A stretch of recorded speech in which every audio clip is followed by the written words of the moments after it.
Добар ден, гледате поинакви вести на Слободен печат. Син си го уби татка си со секира во дворот на семејната куќа во селото Србјани. Трагедијата се случила вчера, кога 47 годишник при вербална расправија со нож и секира најпрво го нападнал таткото, прободувајќи го по телото и удирајќи го со секирата по глава.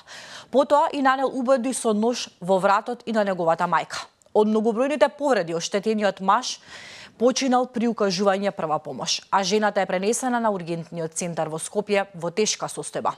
Основното јавно обвинителство Кичево поведе истражна постапка против него.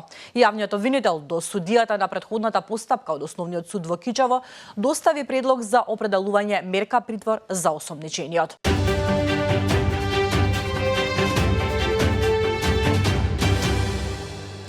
Пациентка пријавила доктор од токсикологија за сексуално вознемирување. Тој тврди, има камери, има сведоци. Пациентката лаже. МИ, доктор на клиниката за токсикологија. Синоќа бил пријавен од дечко на пациентка за сексуално вознемирување врз неа, дознава Слободен печат. Дошла полиција на клиниката и сите давале изјави. Од МВР за Слободен печат велат дека во СВР Скопје малолетничка од Виничко, која била згрижена во клиниката, пријавила дека околу 21 часот во тоалетот на болницата била допирана по телото од страна на доктор во клиниката. Докторот за Слободен печат вели дека пациентката лажно го пријавила и тоа не е лично, туку преку некој нејзин близок, најверојатно вереник. Деталите за овој случај ги има во текстот на колешката Мирослава Симоновска.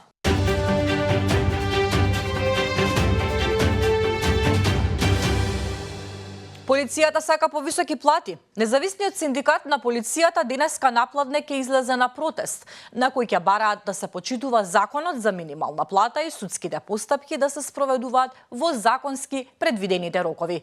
Протестот е закажан да се одржи пред судовите во Скопје на крстосницата кај Мавровка.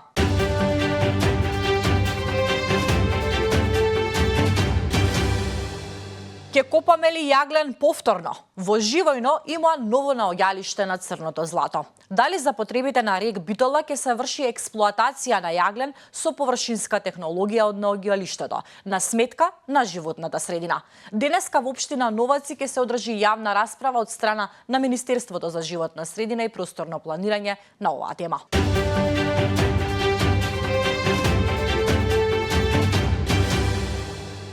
За жал, дел од политичарите албанци во владата не можат да се променат. Тие се производ на стар политички менталитет. Министерот за здравство Арбен Таравари најави дека наскоро ќе се сретне со премиерот Христијан Мицкоски за да му објасни, како што рече, вистинската слика за последните случувања во владата и околу одлуката на неговото крило на партијата.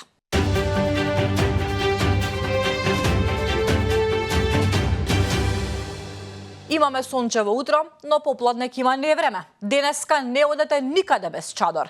Метеоролозите предупредуваат на грмотевици и електрични празнења, па внимавајте, не застанувајте под дрвја.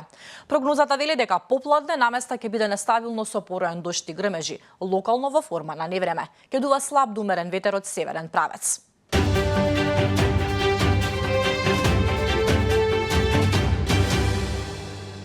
А вчера имаше невреме проследено со град и дожд, кој што ја зафати Струмица. Поплавени улици, паднати дрвја, а дел од градот беше без електрична енергија. Јавното претпријатие Комуналец и територијалната противпожарна единица на Струмица од синоќа ги санираат штетите.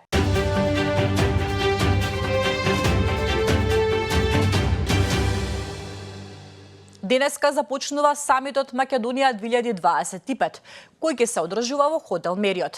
Предвидени се да присуствуваат над 550 гости од земјава и странство. Премиерот Христијан Мицкоски веќе го најави своето присуство. На самитот ќе се разговара за забрзување на економскиот раст, дигитални политики и иновации за економијата подготвена за иднината, усогласување на економскиот потенцијал на земјава со паметни инвестиции, примена на вештачка интелигенција, враќање на инвестициите и улогата на диаспората во националниот раст. Самитот трае до утре, 13 мај.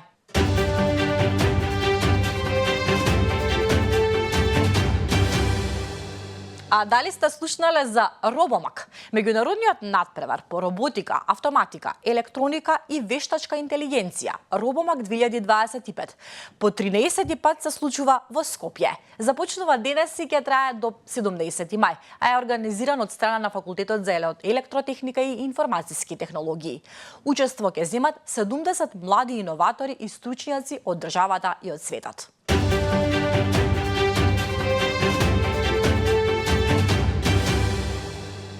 Еди Рама веќе почнува да слави. Првите податоци покажуваат дека Социјалистичката партија на актуелниот премиер Рама е на прагот да освои повеќе од 50% од гласовите во Албанија.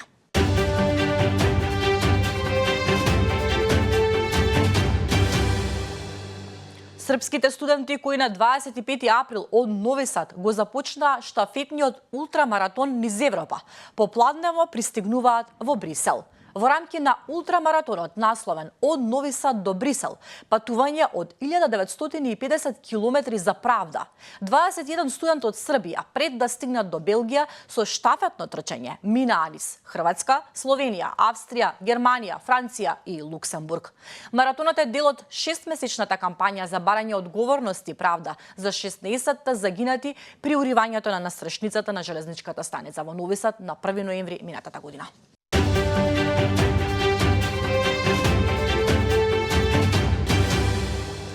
Ке се случи ли историската средба помеѓу украинскиот председател Володомир Зеленски и рускиот председател Владимир Путин.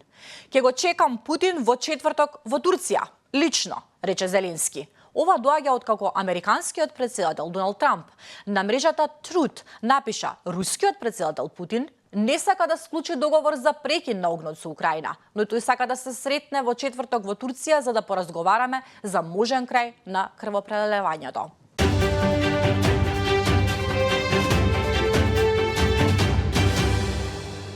Американскиот председател Доналд Трамп заминува за Блискиот исток ова недела и голема е веројатноста да се врати назад со луксузен авион Боинг 747. Трамп не може да одолее на понудата да добие подарок со голема вредност и повеќе од јасно е дека ќе го прифати овој невообичаен подарок од Катар. Иако не е донесена конечна одлука, американските представници велат дека тој би можел да се претвори во претседателски авион.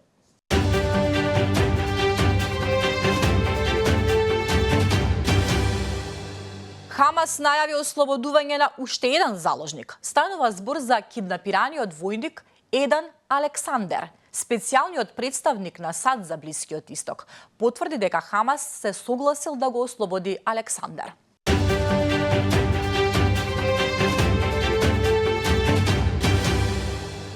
Може ли дигиталната алатка да управува со вашите пари како дигитален паричник?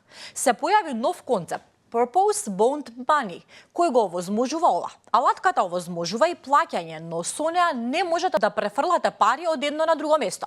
Ако имате одвоено одредена сума за одмор, а сакате да купите нова брендирана чанта и да искористите дел од парите планирани за релаксација, алатката не ви го дозволува тоа. Парите се планирани и таму остануваат. Ако сте подготвени за нов начин на функционирање, повелете.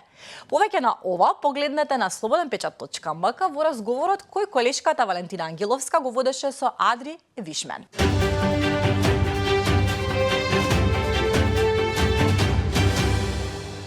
Македонското знаме како инспирација за свечената таолера на Мис на светот. Македонија повторно има своја представничка на изборот за Мис на светот, а честа да ја представува нашата земја и припадна на 20-годишната Чарна Невзати. На сцената таа се представи во впечатлива креација со боите на Македонија.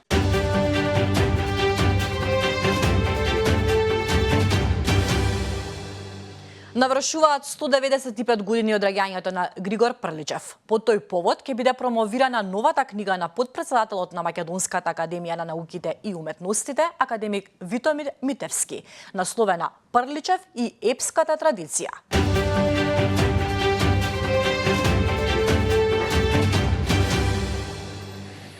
А од вестите од редакцијата. Денеска имаме нова епизода на Спорткаст на Слободен печат. Стефан Крстевски е тука да ни раскаже со кого ќе зборува и на кој спорт ќе се зборува денеска. Така бела, вечер во 20 часот на YouTube каналот на Слободен печат, 12-тото издание на Спорткаст.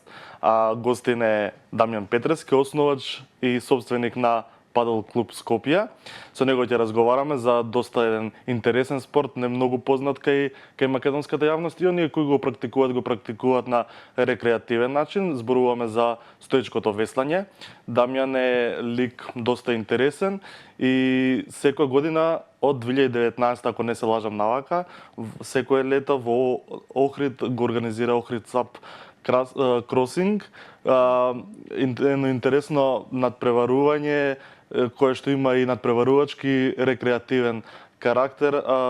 Оваа година ќе се одржи на 19 и 20 јули, а ние како Слободен печат, како медиум сме тука да го покриеме, медиумски да го покриеме тој настан. Има ли интерес во текот на годините, се зголемува ли интересот некако повеќе асоцирана кај помладата публика, но можеби изненадуваат и повозрасни луѓе, има интерес? Овој спорт е доста и тесно поврзан со природата и има доста интерес и кај македонската јавност, иако кај нас секогаш доста трендовите, во светски рамки е доста познат и доста успешен овој спорт, доста се практикува, бидејќи некако и западњаците што ги викаме ние се повеќе поврзани со природата, но има и кај нас доста луѓе што сакаат да веслат. Да, и сакаат да пробаат нешто интересно. Верувам дека ќе биде интересна и оваа епизода. 20 часот YouTube каналот на Слободен печат, нова епизода на Спорткаст заедно со колегата Стефан Крстевски. Како што слушнавте, ќе има нешто интересно кое што ќе можете да го гледате во денешното издание.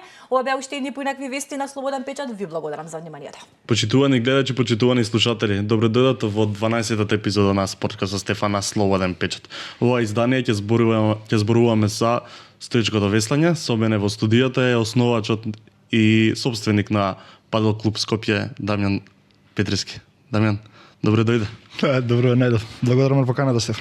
Мило ми е што ја прифати да разговараме малку за овој спорт што некако во последниве години имам чувство како повеќе да се практикува, така? Да, последно овие неколку години, 3-4 да не речем, последниве каде што веќе и по супермаркетите може да се најде оваа опрема за да купуваат луѓе, да, многу е во пораст да не речем и на светско ниво, не само кај нас, но во секој случај ние доциме секој со трендовите, така да попалека еве се запознаваат луѓе ако ништо друго со рекреативниот момент на овој спорт, а подоцна можеби да се префрлат на нешто повеќе. Доста модерен, доста интересен спорт. Во летниот период се повеќе гледаме на самите плажи дајски и за ова стоечко веслање.